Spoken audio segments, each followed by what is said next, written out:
What's up, family? I hope everybody's well. I'm coming today. I'm in Idaho Falls today, and as you can see, it is snowing like crazy. That is not what it looked like when I got here last week. I mean, it was snow out there, but the streets were absolutely clear, and as you can see, that thing is coming down. So, I have a show today in Idaho Falls, and I figured I would just show you guys kind of what I do in Ableton. Excuse me, we have a few different songs we added. The set list is a little different, so I'm having to basically adjust it in Ableton. So of course, when the show comes and we have sound check in a couple hours, it can be a flawless thing. That's how I like it, in and out. So as you can see, and I'm gonna give you a brief summary of what's going on here.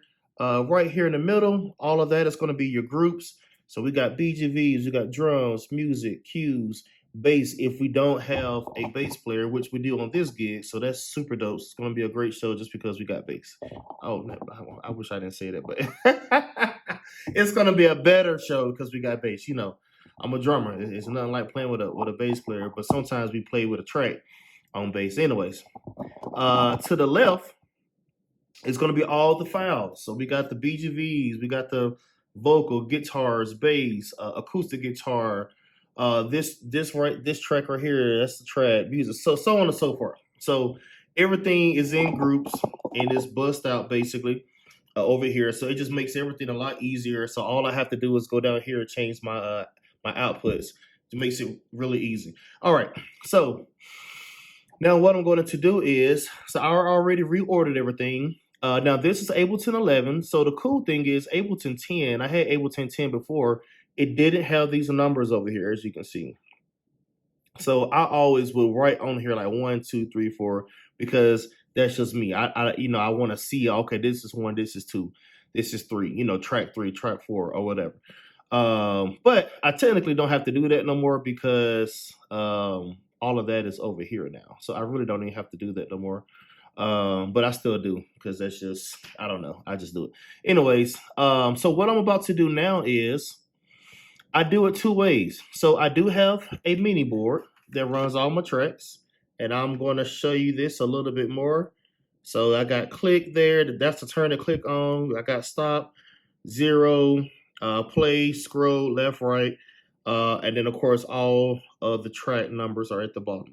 For me, since I play drums and I'm holding a stick in my hand, it's a lot easier for me to, hit the keyboard instead of hitting the key on the computer. Okay, so what we're going to do is first, and I always do this because I just like to be overly prepared. We're going to first come over here, and as you can see, this is keys. Now we're about to set the triggers now. So we got 1, 2, 3, 4. I already got that done right there. So I'm going to click 6. I'm going to hit number 6 on my keypad here. And then it's going to ask me, hey, this was previously scene number 9. Do you want to change that? And it's yes. All right. So we're just going to go through here, change all these. I'm just doing the same thing, repeating it. All I'm doing is assigning it on here. 10. Yes. All right. Now it gets weird when you get to 10. So what I always do, and this is just me, this is how I like to do it. I'm going to go from Q, and I'm just going to go on down on here. So basically, it'll be the exact same thing. I know in my head, okay, if I have to use this manually and I can't use my mini board, that's the worst case scenario. Something happens, I can't use it. Of course, I'll know I can use it here. Because, of course, the first option is to use the mouse and click that, right? That's your first option. But, again, me holding a drumstick and doing it, it's not as seamless as if it's not as seamless, which is why I always got a trigger.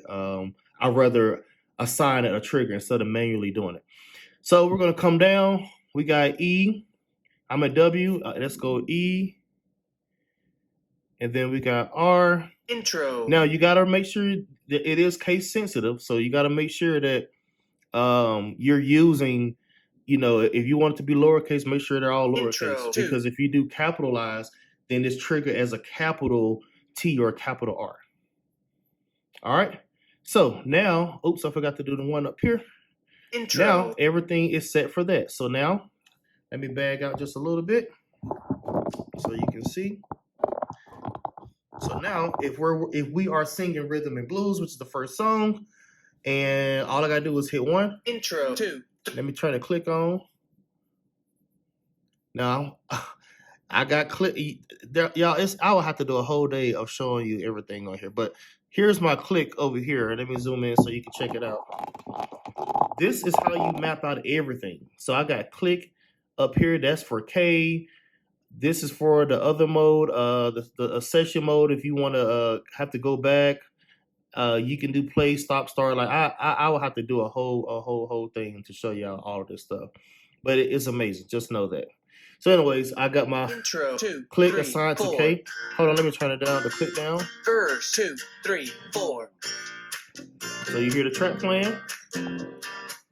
Remember everything that's bust from over here coming over here. All right, so that's done. Now we'll go over here to this is called let's see here. Let's play another song. Let's see what we got here. Let's play another song. Let's do Stuck Like Glue. And all I'm gonna do is hit 4. Intro. It 2, is in. 3, 4. So super cool, super easy. All right, so that's done. All right, I want this video to be done in 10 minutes. So I'm about to speed up a little bit. All right, now, next thing I have to do is assign my MIDI pad, which is really easy. All we're gonna do is come over here and hit MIDI, and you can see a bunch of them are already assigned. Now, a lot of these tracks, of course, were already on here. It's a different order. So most of this stuff is probably not in the right place anymore, okay? So really simple. We're gonna do the exact same that we just did. Let me set my MIDI board up here. We're gonna do the exact same thing that we just did. We're gonna go up to number 1. We're gonna go up to number 1 at the top, assign, hit number 1, and then it's gonna change. So number 1 on the keyboard. All right. So we're gonna hit number 1 up here. All right, I'm gonna hit number 1. So I just hit that. And this one I think I already did. I had already assigned that one. So that one's right. All right. So I'm going down to number 2. All right. So now, hey, it's changing. It's asking me, do I want to change it? So yes. All right. So now we're going down to number 3. That's right. All right. Number 4. That was wrong. So we're gonna reassign that. 5. You're just gonna keep going down the line. 6. Now, and as you can see, it's matching up with what I got on here. 1 through 10 is on there. Let's see here. So this is 7, 8, 9. That wasn't assigned to nothing. 10, 11, 12, 13. So it's really easy, y'all. 14 is really not nowhere near as difficult as people make it seem like. You just got to actually go through and learn how to do the stuff. Now, like I said before, I have the click set up on here too, all right? So let's run a track off of here so you can see. We'll do rhythm and blues again, all right? So right now, if I hit this button, the click is off, all right? The cool thing is I got the click assigned to this little knob right here. So let me show you that knob. See that knob right there? Let's see if I can get my mouse over there. Right here. That's where that knob is assigned to. All right, so all I do is come over here. If the click wasn't on, Intro. 2, 3, 4. try to click on. If I want to stop it, I hit stop. If I want to go back and play, which in this mode you don't want to do that. You don't want to just hit play. It ain't gonna work like that when you're in this mode here. So we're gonna hit 1. Intro. 2, 3, 4. Verse 2, 3, 4. All right. So I got all of my songs. Intro. 2, 3, set up 4. here.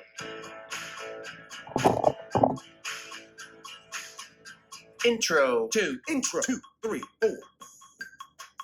So this is good if that happened. I'm gonna show y'all this. So with this particular song, we have the click. It's on eighth notes. Uh-oh, too far. So it's really easy. We just want to come over here and hit 4. Let's hit stop, and now let's re-hit that again. All right, now. Intro. 2, 3, 4. So again, this is why you got to go through all your tracks too, though, because you want to make sure everything is right. Sometimes the click might need to be different. It might need to be eighth notes, but we don't want it that. We want quarter notes on that. All right. So we just went back and put that on eighth notes. All right, I can hit stop there. Everything else looks okay. Intro. 2, 3, 4. So this, I might put this on eighth. Now, when you do that, it ain't gonna be instant. You have to start it over if you change it for it to actually apply to it. Intro. 2, 3, 4. Yep.